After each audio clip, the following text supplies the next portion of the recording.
Assalamualaikum warahmatullahi wabarakatuh. Sahabat yang dirahmati Allah Subhanahu wa Ta'ala.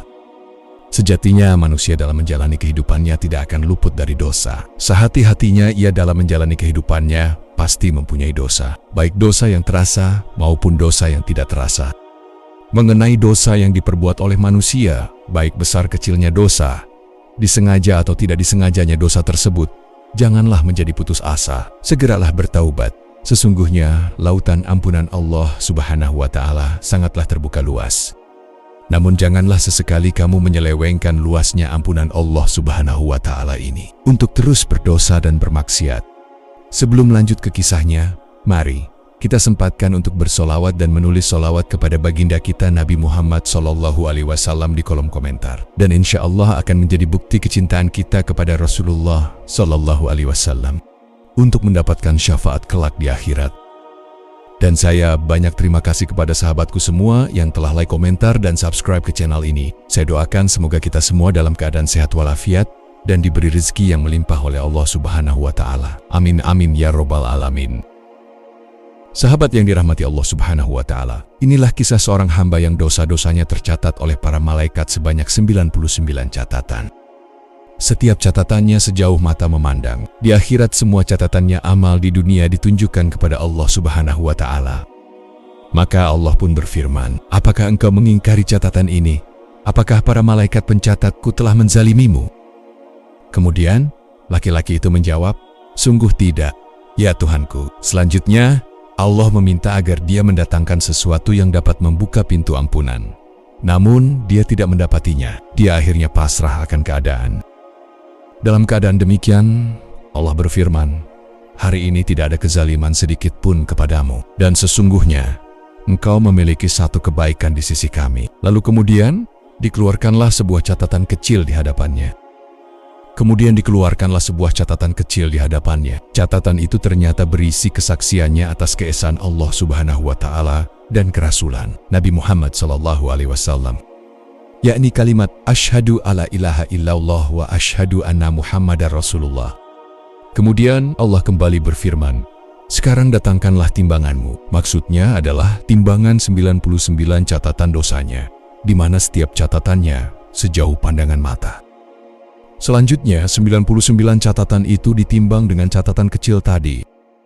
Melihat demikian, hamba itu bertanya kepada Allah, ya Tuhanku, apa artinya catatan kecil ini dibanding dengan catatan sebanyak ini? Allah berfirman, sesungguhnya hari ini engkau tidak akan dizalimi. Hasil timbangan catatan baik dan buruk itu sungguh mengejutkan. Bagaimana tidak? Karena catatan sekecil itu mampu mengungguli beratnya catatan dosa sejauh mata melihat. Benar sekali apa yang disampaikan oleh Rasulullah SAW. Tidak ada yang dapat mengalahkan beratnya asma Allah. Kisah ini terekam dalam hadis Rasulullah melalui sahabat Abdullah ibnu Amr ibnu al-Ash, sebagaimana yang diriwayatkan oleh At-Tirmidzi dan Ibnu Majah berikut ini. Yang artinya, sesungguhnya Allah akan membebaskan seorang laki-laki dari umatku atas para pembesar makhluk pada hari kiamat. Padahal, kepada laki-laki itu akan ditunjukkan 99 catatan amal buruk. Setiap catatannya sepanjang mata memandang. Saat itu, Allah akan bertanya kepadanya, apakah engkau mengingkari ini? Apakah para malaikatku telah menzalimimu? Laki-laki itu menjawab, tidak, Tuhanku. Allah kembali bertanya, apakah memiliki alasan? Dia menjawab, tidak, Tuhanku. Allah melanjutkan, benar, engkau memiliki sebuah kebaikan di sisi kami. Dan pada hari ini, tidak ada kezaliman apapun kepadamu.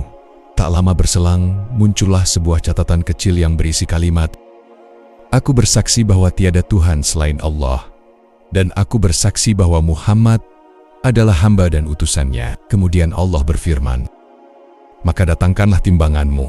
Laki-laki itu bertanya, ya Tuhanku, apa artinya catatan kecil ini di hadapan catatan besar? Namun Allah meyakinkan, sesungguhnya engkau tidak akan dizalimi. Terakhir, Nabi Muhammad SAW menambahkan, setelah itu 90 catatan diletakkan pada satu ujung timbangan, sedangkan catatan kecil diletakkan di ujung satunya. Dan anehnya, catatan yang banyak justru menghambang, sedangkan catatan kecil justru memberat. Memang tidak ada yang mengalahkan beratnya asma Allah. Perihal penimbangan amal ini, Allah Subhanahu wa Ta'ala berfirman dalam Al-Quran, barang siapa yang berat timbangan kebaikannya, Mereka itulah orang-orang yang beruntung. Dan barang siapa yang ringan timbangan kebaikannya, maka mereka itulah orang-orang yang merugikan dirinya sendiri. Mereka juga kekal dalam neraka jahanam. Al-Quran Surah Al-Mu'minun ayat 102-103. Kemudian, perihal keutamaan kalimat tauhid ini, Rasulullah Shallallahu Alaihi Wasallam menyabdakan, yang artinya, sesungguhnya jika 7 lapis dan langit diletakkan pada satu sisi timbangan, dan kalimat La ilaha illallah diletakkan pada satu sisi timbangan yang lain, maka kalimat La ilaha illallah akan mengalahkannya. Hadis riwayat Ahmad. Dari kisah serta hadis yang tadi dapat dipetik sejumlah hikmah dan pelajaran. Pertama, betapa utamanya kalimat tauhid hingga mampu menebus dan menghapus dosa-dosa hamba yang mengucapkannya. Kedua, para malaikat pencatat amal senantiasa mencatat setiap amal hamba, baik maupun buruknya. Ketiga, pada hari kiamat, seluruh catatan itu ditunjukkan Allah kepada pemiliknya. Keempat, tidak ada dosa besar dan dosa kecil kecuali akan diperhitungkan seluruhnya. Kelima, proses penimbangan amal tiap hamba pada hari kiamat akan digelar secara terbuka di hadapan khalayak.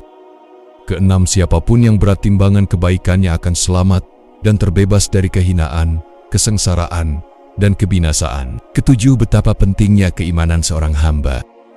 Kedelapan, keimanan menjadi kunci keselamatan di akhirat. Jika keimanan terbawa saat sakaratul maut, maka ada harapan selamat di akhirat meski harus menebus dosa-dosa terlebih dahulu. Kesembilan, jangan pernah menyepelekan kalimat tauhid karena besar keutamaannya. Perbanyaklah mengucapkan kalimat thayyibah dengan harapan menjadi kalimat terakhir yang terucap dan menjadi sebab keselamatan kita di akhirat berkat ridho dan karunia Allah Subhanahu wa Ta'ala. Demikianlah kisah seorang ahli maksiat yang diselamatkan berkat satu amalan. Mudah-mudahan video singkat ini bermanfaat dan kita semua bisa memetik hikmah dari kisah ini. Wallahu alam bishawab. Assalamualaikum warahmatullahi wabarakatuh.